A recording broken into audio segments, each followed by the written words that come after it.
Hey everyone, welcome to another episode of Tally Book Troubleshooting. You never know where the oil industry is going to take you. Little notes in those tally books make a world of difference when you go back to see what happened. And to me, what's happened to me lately, I've joined this great organization, Arc Energy, and speaking of Arc Energy, I'm joined by the owner, Jason Arsenault. And he's here today to tell us a great story about a situation that happened to him, and he had to come up with some pretty quick thinking on the fly to save time, money, and, well, just the whole situation. Right, Jason? So, explain where were you and what was the problem? So, thanks for having me, by the way. I was in South Louisiana, basically the swamp like most of South Louisiana is.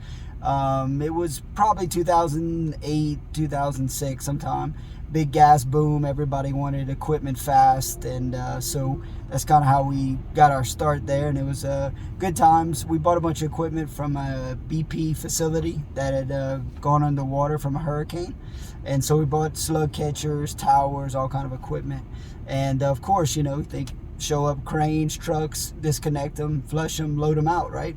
Well, this job didn't happen that way. Got out there, bought a bunch of the equipment, showed up, let's put in some board roads, got cranes out there, loaded a few pieces, but we had one piece, a big slug catcher that a customer of ours up in Oklahoma needed quickly. Perfect vessel, 10 foot, about 40 foot, 1440 vessel, for a pipeline company, midstream company, and they needed it in like 6 weeks. So we were able to find the vessel. We were going to hydro test it out there and get it moving.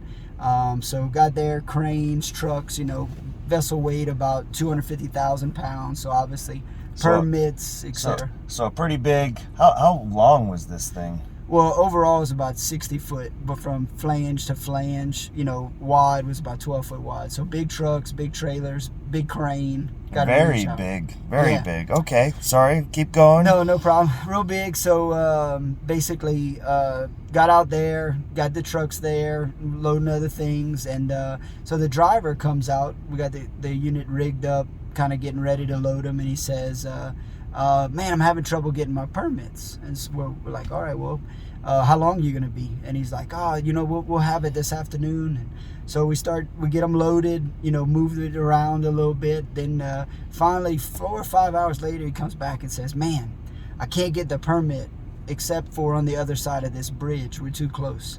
And we're like, what? He's just like, what are you talking about? And so I'm talking about, a crane's $20,000-$30,000 a day.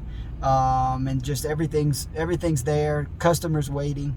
So all of a sudden we realized, man, we have to figure out how to get this vessel across that bridge, right? You cannot go over the bridge in Louisiana due to the weight and the distribution on the tires. So basically, jump in the truck, start driving around, just looking for a company, a barge company, right? Because we couldn't figure out what to do. You couldn't add more tires. You couldn't do anything. You couldn't, lay steel over the bridge. You definitely couldn't cut it in half. That would have ruined the whole vessel, right? We could have, but our delivery would have turned to about 20 weeks, right? Trying to weld it back together. Vessel's about 4-5 inches thick. Anyway, drove around for probably 5 or 6 hours. Found a good guy at TB Towing or something like that in the middle of Grand Chenier, Louisiana. Family business. Guy was super nice. Had a barge, had a tug. Showed up the next morning. Moved the trailer and the truck to the bridge. Basically blocked the road. Got right up to the section. Had to get a permit for the little drive we were on. Took the crane, set up the crane, literally blocked the road for an hour, loaded the barge, moved it literally maybe a mile down the road, reset up, unloaded it onto the truck, and the rest is history. Basically saved hours upon hours of or days upon days of time, and just had kind of things come together there right at the last minute, just because we decided not to give up. Decided to find a solution in just gut-wrenching times. So you're under the gun. Money's a ticking away. Time is ticking away. Everyone's wondering if you can do this, and it's just a matter of getting a barge, unload it. How long did you actually move it? We moved it. No, but like with the barge, literally, what was it? Just maybe an hour. Yeah, an hour solved and the whole. The guy took care of us. I mean, he might have charged us $12,000-$13,000, and that the crane was $30 a day. The trucks were no telling what the trucks were. The permits would expire. I mean, it was a few $100,000 deal. And yeah, cut it in half and get another weight was not an option. We would have lost the customer forever probably. The thinking of to use a boat, I guess it's Louisiana. So as a guy, coming from up north, originally, I grew up in Canada. The first thing that comes to mind when I'm thinking of moving something big like that, it isn't a boat, but I guess the thinking's definitely different down Louisiana, isn't it? I got a story for you up in Canada on some ice and dirt roads that'll shock you. No boats involved. We might have pushed it along the ice, but maybe some tugs. I don't think you're the only one to ever do something like that up there.